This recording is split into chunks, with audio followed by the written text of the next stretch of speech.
Ryan Montgomery, welcome to the Single Track Podcast. Hey, thank you so much for having me, Finn. Couple things that I want to talk about before we get to the main topic of the Bandera 100K this week. You've had multiple entries into Western States before. You've gotten in the hard way. You punched your ticket at Javelina. I think it was in 2021. You had another entry, I think the year before that, but just various things got in the way to make it so that this year could be the first time you're lining up. Can you talk about the journey to this point and how you sort of keep the faith and you keep the process going and keeping the dream alive? Yeah, I have quite the Western States saga. So back in 2019, I had my sponsor provide me with a spot. And so I had a sponsor spot like years ago. And then we know that it was canceled in 2020. So I was shooting to, toe the start line in 2021. And that was the winter where I got really into Nordic skiing, and I would Nordic ski literally over 100 miles every week. Wow. And I probably didn't have the best form, and I ended up tearing my gracilis muscle, or like partially tearing it.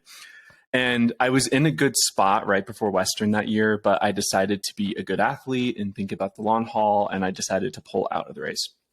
Fast forward to 2022, I got the golden ticket, as you mentioned, at Javelina last year. And again, like similar situation, I like hurt myself and injured myself right before Western States. So yeah, it's been a long time coming for me to like even get to the start line. So staying optimistic, and I'm still like keeping that fire to like hopefully get there. We're a couple days removed from Bandera. Do you feel like all the pieces are there health-wise and fitness-wise to put together a solid performance on race day? Yeah, I'm feeling very confident. Nothing is ever 100% in ultra running. And I feel like as ultra runners, we're always, in the past couple of weeks, I've been describing it to people that I'm like on the edge of the cliff, like all the time. Not all the time, but, in terms of the volume and stress that we put on our bodies, there's always some level of risk to that, but I am feeling really healthy and I'm feeling very confident. And I think that's like one of the most important things that I go into Bandera with. One other thing I want to talk about before we dive deeper into the race, and this is something that I admire about you and I think is interesting about you. You wear a lot of different hats in our sport. You're not just a great athlete, but you are very interested in sort of the public policy around our sport, equality in our sport, etc. And one of the interesting posts you made, I think it was right around Javelina, it was either before or after, you made a post inquiring into whether Western States golden ticket races are fully inclusive for non-binary athletes. Can you talk about where all of that stands at the present moment, and maybe perhaps specific to Bandera, what their policy looks like? Yeah, well, I can speak to the latter first. So Bandera 100-kilometer race, it is their registration platform. They use Run Sign Up, and I did some research on Run Sign Up, and most of these platforms allow you to register your gender at face value. So functionality-wise, you can register as a non-binary athlete, but Bandera in particular, like they have turned off that functionality. I don't know if that's true because I actually haven't messaged them and they haven't like verbally told me that. Okay. But based on my observation and what I know about the system, it seems like they've explicitly turned that off. So that doesn't necessarily make me feel good about my perspective on Bandera, frankly, as like an inclusive race. So that's Bandera. And then more broadly about golden ticket races. I think some of the biggest topic discussion points right now about non-binary athletes, and we're just talking about non-binary, there's a whole other discussion points and topics tangent to that. But one of the most important things for this community is just to be able to feel like they can register as themselves and be seen rather than having to go through a process where I have to lie to myself by saying, oh, I'm female or male, essentially like becoming binary again in that process. And right now, the platforms of ultrasignup.com, which I believe is all the Aravaipa races, and I think a couple other allow you to register as a non-binary athlete. but then you still have to select a like binary gender for like the golden ticket race itself or results. So it's not there yet. And I think for the canyons, they do not have a non-binary option. The Thailand race does not. Tarawera does not. UTMB does not. So a lot of work to do. Are there any other policies that you would like to see put into place in addition to those processes you just outlined there with like run, sign up, adjusting things? Anything else that we should be, I guess what I'm driving towards is there a race out there or a sign up platform that has everything in order and that is truly inclusive and is sort of the gold standard that everything should be benchmarked against? That does not exist today based on my research, but based on the plan for run ultrasignup.com and like runsignup.com, they have articulated that that's their goal to create a whole like third category for non-binary athletes in terms of results. Mm-hmm. But from a system perspective, that's a huge overhaul, and I think it's taking a while to get to that point. So no, it doesn't exist today. I think there are smaller races that are doing this really well. But in terms of like the elite circuit races, like it's not a thing right now. One other thing that I'm curious about is the rate of change in terms of how progressive we can become as a sport, how inclusive we can become as a sport. In your estimation, if you look at when a lot of these issues and these policies entered sort of the consciousness of our sport, how long has it been from like the point of, let's say, this is an issue that we care about and changes should be made versus like the present moment? Like, do you think that the rate of change has been good, or have we been slow to make changes? What are your thoughts there? I would say as a whole, the last 12 months, the last 2 years has been a massive amount of change. I look at road running as a good example of this, because trail running kind of follows suits to like road running of like what road running does, trail running follows. And road running, I think we're observing that in all the world marathon majors, there are non-binary categories except one right now. And there's prize money for non-binary athletes. So there's a lot of movement that I'm observing in road running. And I'm seeing it on a smaller scale in trail running, and smaller races or like certain race directors are really honing in on this. Mm-hmm. The thing that's really frustrating to me is like the systemic problems that are preventing certain communities from running a golden ticket race, for example, or like to even like qualify for like a hard rock or a Western.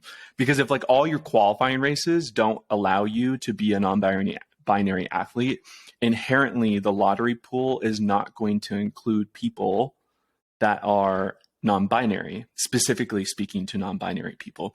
So there's a systemic problem that like if you want non-binary people to be at Western states, we need to make the qualifiers, aside from golden ticket races, inclusive so that they can actually even be eligible to run. One other thing that comes to mind, and it's not particularly relevant to Bandera, but I think it's an interesting discussion to be had, is around the relationship between the non-binary community and a lot of brands in the sport. Yeah. From your perspective, do you think that that a lot of these brands are thinking about representing the non-binary community in their marketing materials, and that if you are a non-binary athlete, it is relatively easy to seek out sponsorship and to represent yourself in a way on social media that is true to you as well? Does that make sense?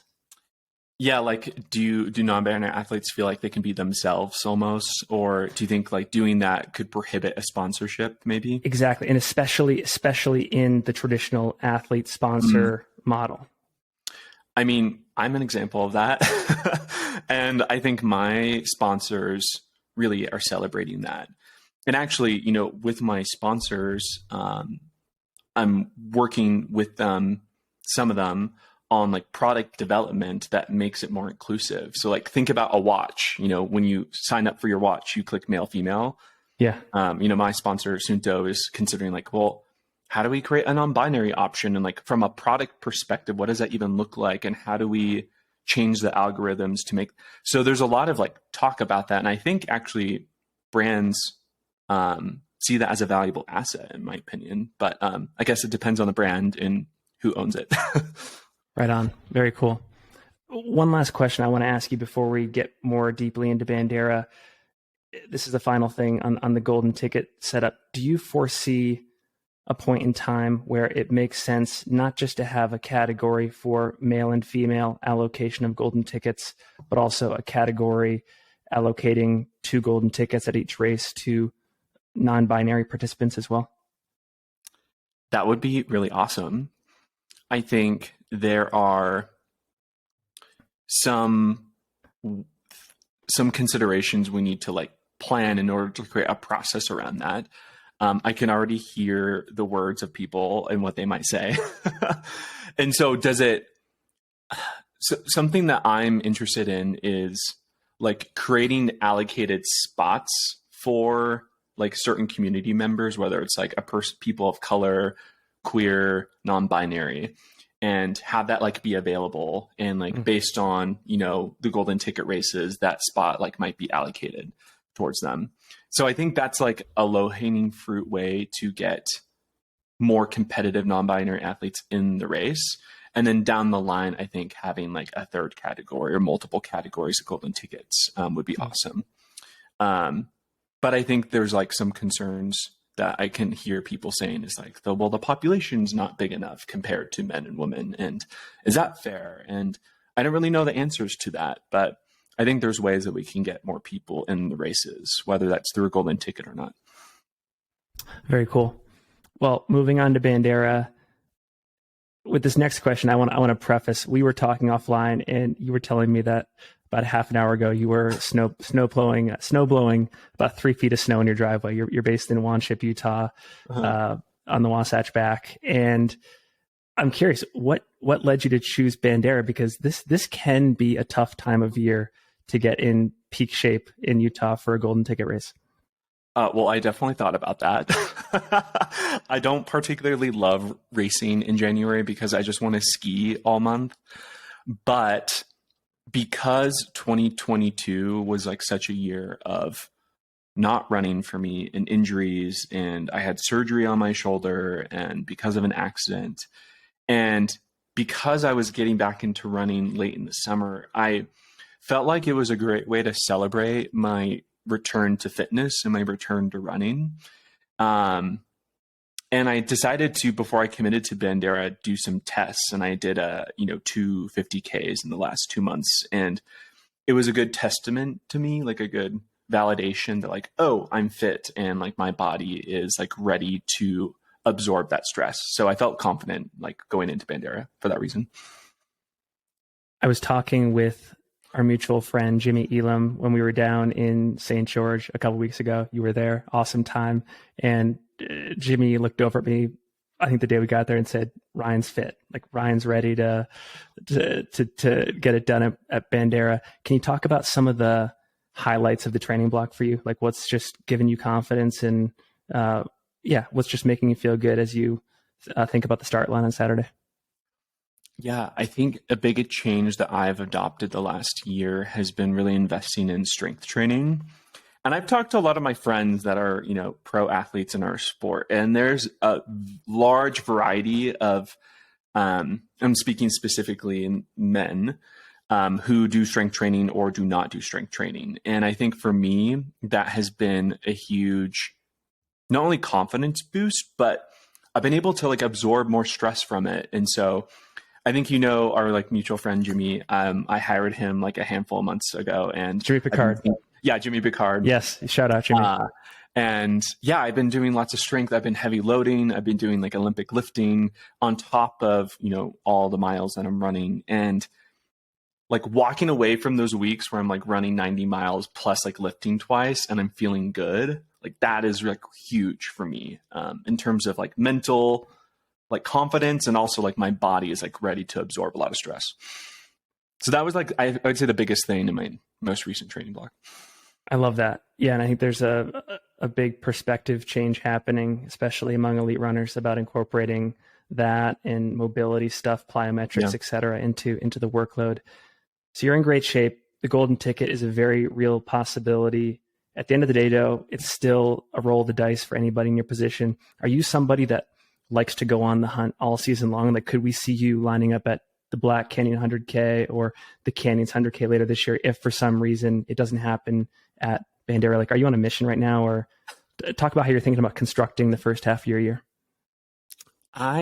So right now, what I'm racing for the next couple months is I'm running Bandera this weekend, and I'm running Tarawera down in New Zealand, actually. And I'm running the 100K, which is also a golden ticket race. So my strategy at the beginning of this year has been I want to run these two races and get a golden ticket at one of them. And you asked the question, like, am I going to go chase like another golden ticket at the Canyons maybe? And that's a possibility, but I know in myself that something I learned in 2019 is I need to calm down with racing. Just like hold it back. And that's when I can really show up as my best self. So I think I might have to, it's going to have to be like a call that I make in like April or March. If I like do that, assuming that I don't get a golden ticket in these two races.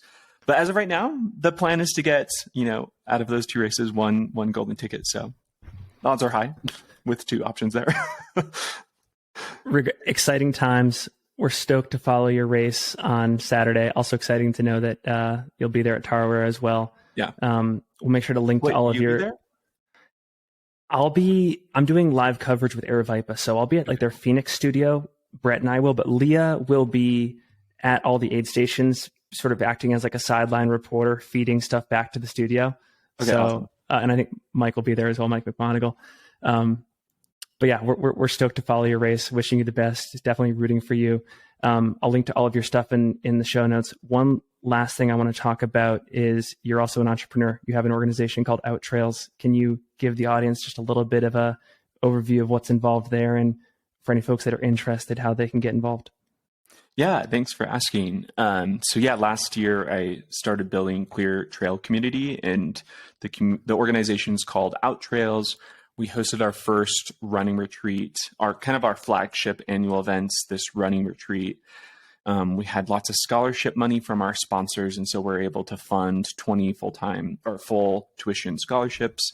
And we're really like building this great community, and the plans are to have monthly group runs in various cities. We've already started in Salt Lake and Seattle. And we are fundraising and getting sponsorships for our next annual event next October. And we want to 2x the number of participants, 2x the number of scholarships. And it's just been a really great way to reduce and remove the barrier of entry for the queer community to get into trail running. So it's been great. And if you want to get involved, you can come to our group runs. It's every third Thursday in Salt Lake. And we're kind of formalizing it in other cities. And then if you want to fund a scholarship, let me know. And you can fund a scholarship if you would like for our running retreat next October. Righteous. We will link to it all in the show notes. Ryan, thank you so much for your time. Again, we'll get the popcorn ready for Saturday. Hopefully it's a great day for you, and hope to have you on the podcast again at some point further down the road. Thank you. Yeah, I'm really excited to code switch from 10 degrees to 70 degrees on Saturday. This will be a great case study. All right. See ya. See ya.